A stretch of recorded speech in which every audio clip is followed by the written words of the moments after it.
IKOROTV Network.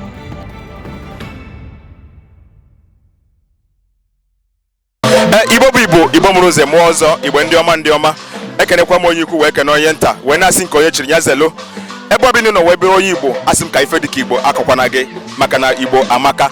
Onye unu na-afụ n'ife onyonyo a bụ Nnaemeka Ilenunachi mana ejikwere iwe akụ wee malụ m esi m na ngalaba IKOROTV Network wee na-ewetara n'ozi a. Tata bụ nnukwu ụbọchị n'obodo a na-akpọ Agbariji Inyi na-ese omere nke dị na Oji River Local Government Area Enugu. Tata bụ ụbọchị a na-akpọ Agbaranze Day. Agbaranze Day bụ oke ụbọchị ụbọchị ndị Inyi ji anọkọ ma ndị nọ n'ezi ma ndị nọ n'ụlọ na-anọkọ erikọ aṅụkọ oke ụbọchị eji egosipụta ife dị iche iche ma mmọnwụ ma ife nkiri dịgasị iche iche banyere omenala Igbo. Ekelekwa m unu dịka anyị na-aga n'elu a ga na-ewetara unu ife nkiri na ife onyonyo dịgasị iche iche ga-amasị unu. Chetakwa na ike na-ekiri IKOROTV Network. Ekelekwa m unu daalụ.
Our own IKOROTV. The name ihe ọ na-emere be anyị na-afụta mma. Ị gaa na YouTube. Ọ bụrụ na ị nọ isi ị gaa YouTube mgbe ọ bụla ị na-egene ewu omenala na ihe a na-eme be anyị. We recognize you. And what I'm talking about, they recognize the Secretary Agbariji and also the Secretary of Agbariji Youth. Augustine Samuel Honorable, you're welcome. EJ.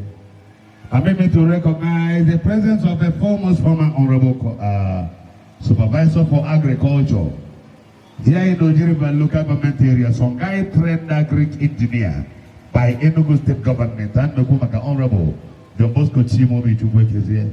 You're blessed, EJ. Mommy, Doctor.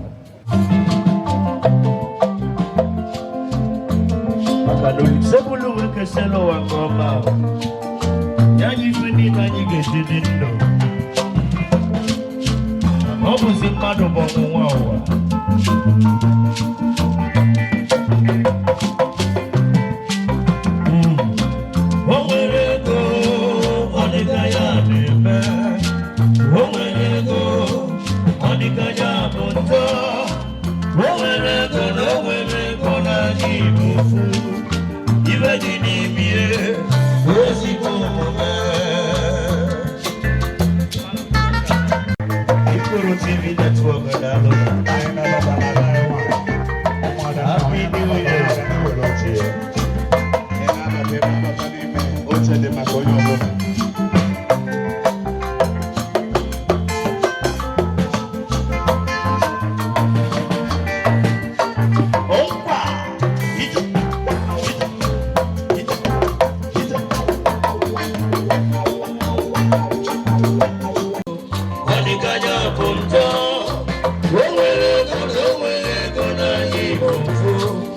Even in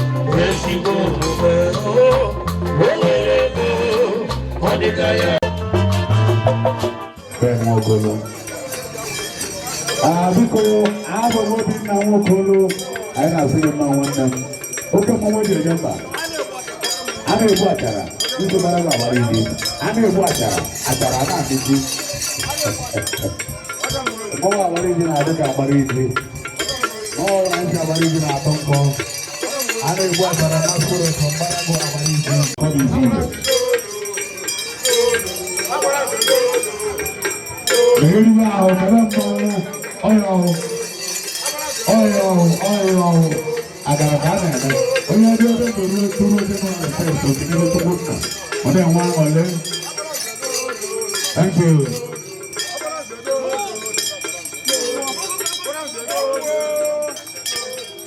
A na-aya Agbaranze onye akwụsịkwa Agbaranze ndị mmanwụ nke edere akara Agbaranze ka ọ na-akwụsị Agbaranze Thank you.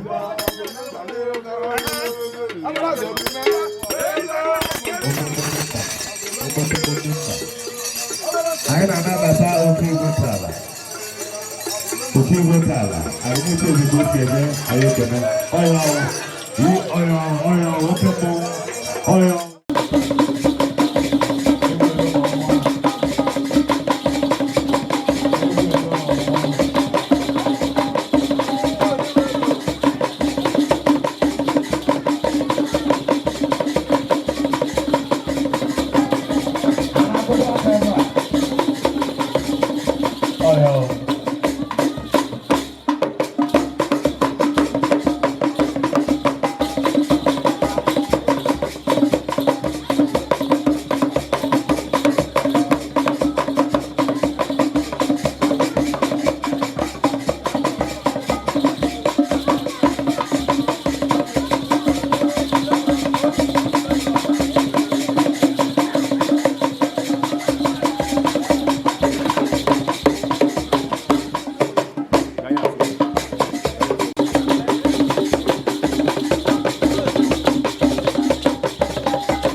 Mụnwa bụ Chief Amos Ejesi onye Arumiz Chieze of Chieze Kingdom. Ihe a na-eme tata bụ Agbaranze Day. Agbaranze Day bụ mbọsị Chike Madueke odogwu Inyi ji eme ngara ndị wee na-akpọ ndị Inyi ka ha bịa ka ya kene ha na-anọruru chihuo from one year to another. Tata anyị esigwo na 2023 bata na 2022 bata na 2023. O megwu ihe more than 15 years and aka ga na-eme maka na ndị kwado na anyị nọ na-akwado ya. Chike Madueke bụ ihe jikọrọ m na ya dị too much, anaghị ekwu ekwu, so adị m happy ebe a a na-ewelkọ ndị niile bịara ebe a maka na Agbaranze bụ ofu ụbọchị ndị Inyi niile na-ezukọ ebe a, ma ndị ọbịa ma ndị mmọnwụ ma ndị dị ndụ ma ndị nwụrụ anwụ anọ ebe a kịta wee na-ekene anụ Inyi. Adị m happy ebe ịnọ hịa. Ineghere ya anya hụ na ihe bụ Inyi nọ ebe a and ha ka na-abịakwa and ha ga-abịagide. Anyị anọ ebe a chiehuo taa maka gịnị? ebe anyị nọ ụkwụ anyị ruru ana ọfụma anyị ga-eri anyị ga-aṅụ anyị ga-agba egwu anyị ga-enwe aṅụrị anyị na-ekene ndị niile bịara ebe a eji m ohere a na-agwa onye ọbụla bịara taa ya nere anya next year maka na ihe anyị na-eme bụ ihe aṅụrị ka ọ bụ ihe anyị ji enwe aṅụrị ya ji enwe udo ya ji enwe ịhụnanya ya ji enwe mmekọta so Agbaranze bụ ezigbo ihe anyị na-ekele Chineke na ewepụtara ụdị mmadụ dị ka Chike. Today, Agbaranze Day. We don't normally ask for the day because we in Inyi, it has become part of our culture. Agbaranze himself is a cultural man. Today is why people gather every first day of the year. Is because of the cultural quality of what is being displayed every year at this place.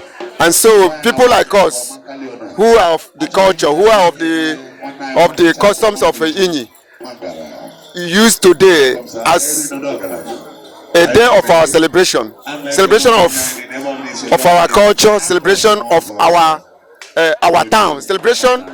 You know that Agbaranze is the President General of Inyi, and the national president we call him, and he has been a cultural person right from the Igwe, that is the General Igwe, Chief Adolphus Onyekwel, Igwe Adolphus Onyekwel. He was a cabinet member from there, and so since then he picked up the culture of this our town, and no other person in this town that has upheld our custom and culture to the height that he has brought it. He set a standard, and that standard is what we are carrying on. People like us who are of the sons of the soil don't miss today at this place. When you look at, you see that many people will be, who are the owners of the town, will be trooping in to be able to celebrate today because it's worth it. Thank you.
ka ihe akwadoghị ha ka enyi. So Nnamdi dị ebe ị nọ ekenere ngụ ọgụ nwa Agbaranze nke ahụ kọrọ na aka biko ime wee wuru ya ndị Inyi unu ahụbeghị ndị a na-akpọ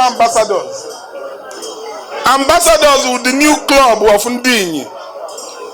Ha nọ in 17 countries of Nigeria of the world, sorry. Ihe ha nji eme meeting internet of a club in the digital age. And call no, they get you covered. Kamunshi can just wake ibe America. How do you madnabo? How do you home car? Come get ibe Enugu house to madnabo. And hanshi amakeno. Kamama. Can you here? Only she hano kwa Canada. Wana ni ha na eme. Mana able vice hano ka. Odogwoke. You guys had a very good outing yesterday. From the Nyama, ndị ambassadors wetara a vehicle a na-akpọ for a Sienna a na-akpọ for evacuation. Onwe onye ahụ na-aṅụ ahụ adụọ nya jos kpọọ ha na phone abịa vuru onye abụghị ụlọ ọgwụ.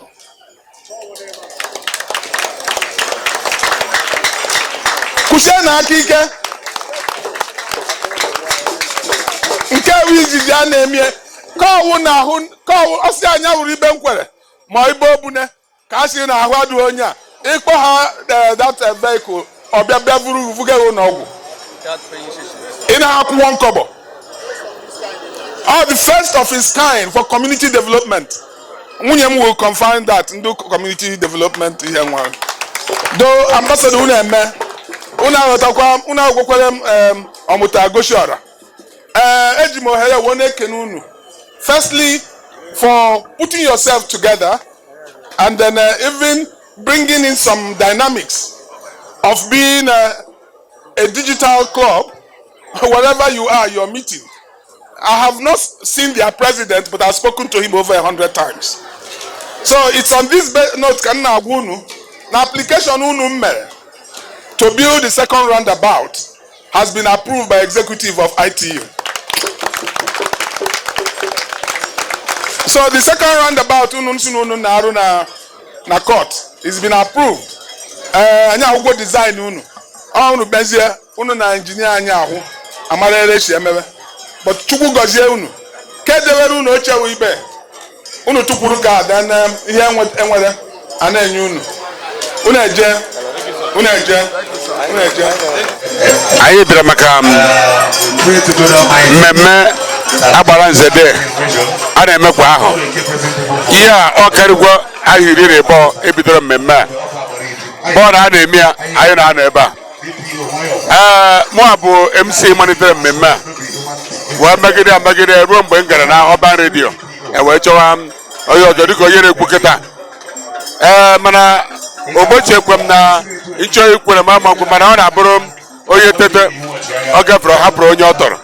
Ọ ya mere mana Agbaranze Day bụ mgbe ndị Inyi niile ji eme mmacha arụ eriche iri na a ga-eri ebe a ka a na-abịa erie aṅụọ hụta mmọnwụ last.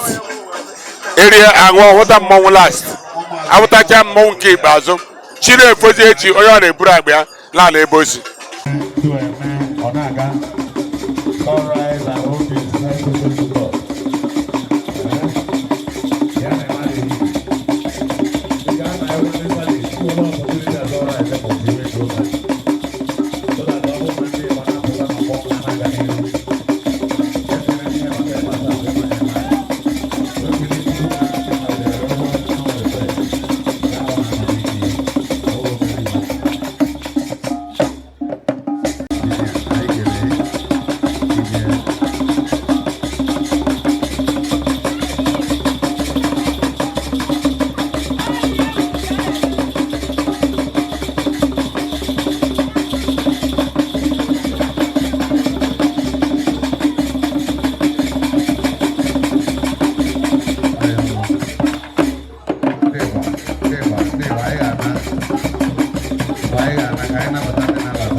Afọ m bụ Azubike, Ambassador Azubike Inyi Ekwe. Mụ na ndị otu m bịara ebe a ka anyị grazie the Agbaranze Day wee cultural event a na-eme every year, once in a year. So mgbe eji showcase our cultural heritage, mgbe eji showcase ihe anyị nwere ọdịnala na omenala Inyi. So ihe dị mma ya na-emebe eme onye ka anyị ji wee sị ka anyị bịa nọnyere nyawo onye isi number 1 citizen n'Inyi, onye ka anyị ji wee bịa tata. So ekene ngụ. Kedu afọ otu unu? Otu a bụ Ambassadors Club of Inyi. Ọ ha bụ ihe niile juru ebe a. Daalụ. Tata bụ ụbọchị Agbaranze ji akpọkọwa ndị Inyi sị ka ha bịa nọnyere ya. Ọ na-emewi ya na ụbọchị izi n'afọ. So anyị nwa bụ ndị Ambassadors Club of Inyi. O wee gwakwara anyị sị anyị bịa nọnyere ya n'ụbọchị tata. Anyị wee bịa Agbaranze Day ụbọchị o ji anabata ndị mmadụ na bie wee nwee aṅụrị kene Chineke onye kere ụwa na ime ka anyị bata afọ ọfụ. Anyị jikwa ohere a wee na-ekele ndị IKOROTV tụọ esi wee na-agba mbọ na-ahụ na ha na-abịa nọnyere Agbaranze ụbọchị ọ na-eme Agbaranze Day kwa ahọ. Anyị ekele unu IKOROTV, unu bụ ebe a nọ.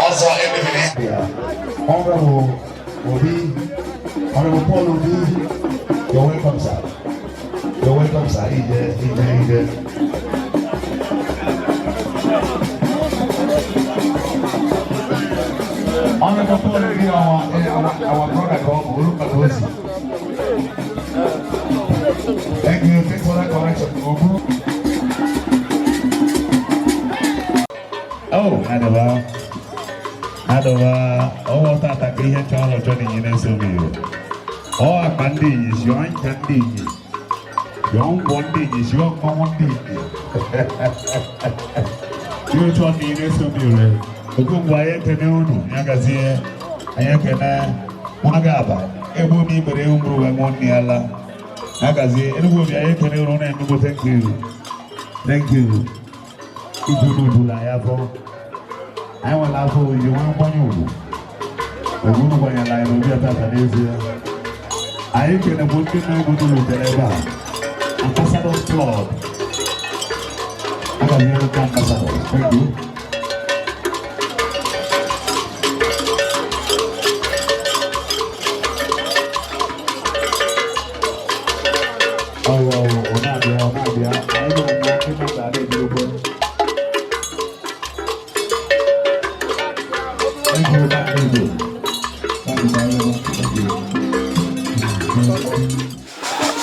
Ihe anyị bịara tata bụ Agbaranze Day. Ihe a na-eme every 1st of January, and iji wee gosi ọdịnala na culture of our place. Chief Chike Madueke bụ onye bụ the host. Ọ na-eme ya every year iji wee gosi na enwere good year bụ afọ nke gara aga. Anyị celebrate ya. The whole people of Inyi are together in this place. They show their love, they show their togetherness, the unity, the full-time togetherness of Inyi so mire. Mana ihe gbasara Agbaranze Day bụ iji wee gosipụta the culture of Inyi na ka esi eme ihe dị n'Inyi. Enwere some emume a na-eme ebe a ka esi awa ọjị, ka esi egosiche ejiji ndị mmadụ na-eme na ụdịrị mmọnwụ anyị na-enwekwa. A lot of this place na-egosi the unity and love. Ọnya mere anyị ji agbakọ ebe a n'ụbọchị mbọsị ọbụla bụ 1st of January.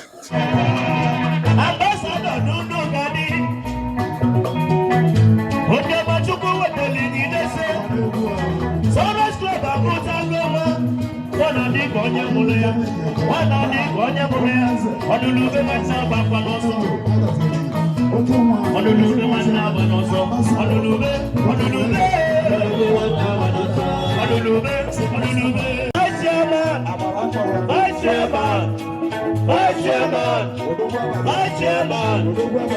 chairman, Ambassador Club Ondama. Pedalo Matamagua.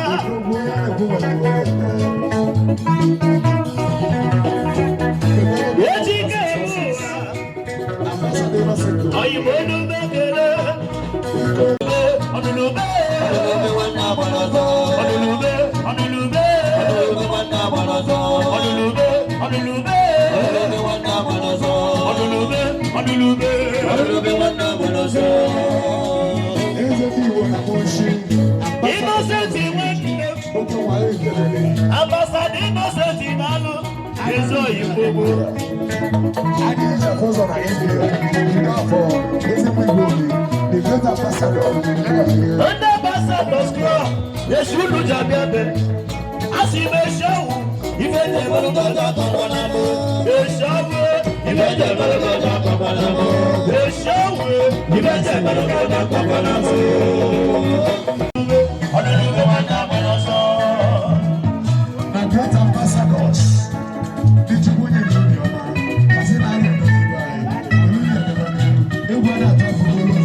IBC ka ha bịa kene ndị be anyị tupu na-elute nwanne echi a akọ na uche odoguchi emeleze nwanne ọchịagha osi eji were bụ obodo ama n'otu nkwọ signboard ndị Inyi na Ọnịsha do anyị kene gị.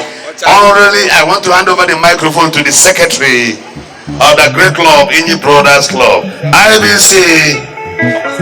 Brothers Club, Sorry, permit me to hand over the microphone to the president of Inyi Brothers Club worldwide. Nabu club on now, why put a cup? I don't know, but since 20th. Yen na chamo chona ndani na nafuta wana. Papa egwana tofta na adegu. Aka futa cup. Nuke Canada, the Pata ambulance. In your one Ihoma, I already wish to hand over the microphone to the president of the club, Ikechubu Ibueze. Wafo. Thank you so much.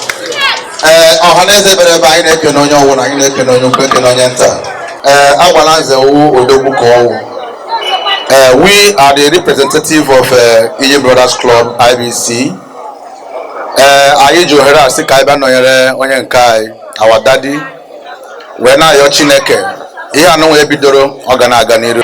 Plenty of us are not here, but in the counting around today, like our MC have mentioned that tomorrow will be a great day. We're expecting everybody to be at the field.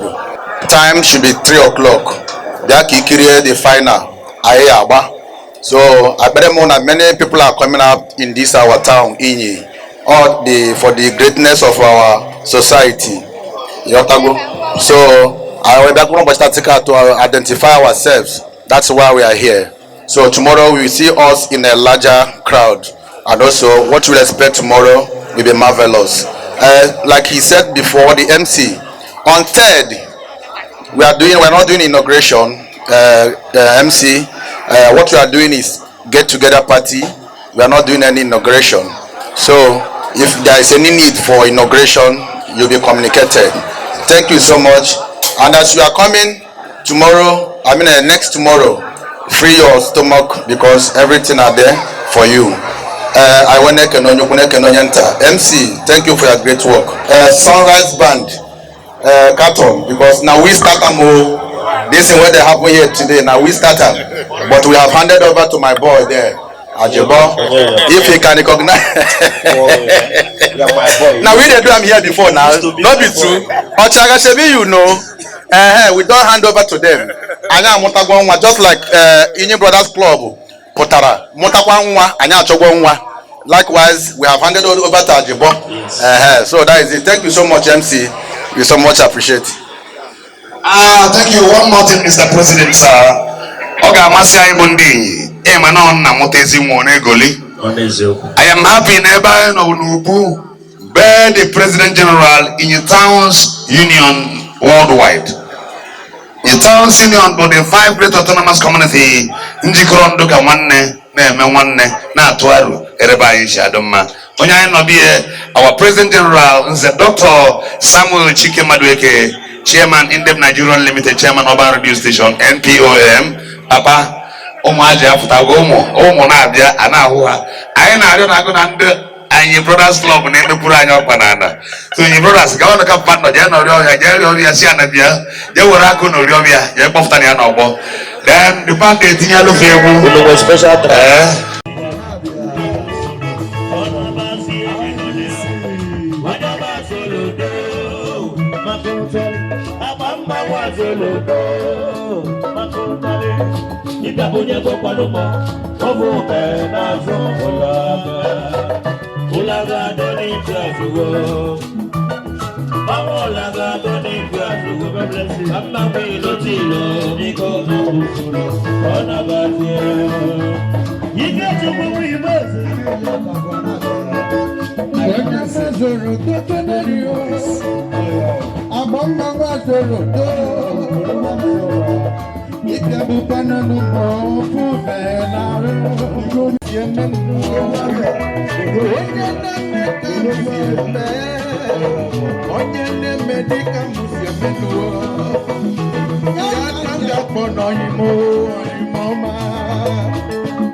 IKOROTV Network.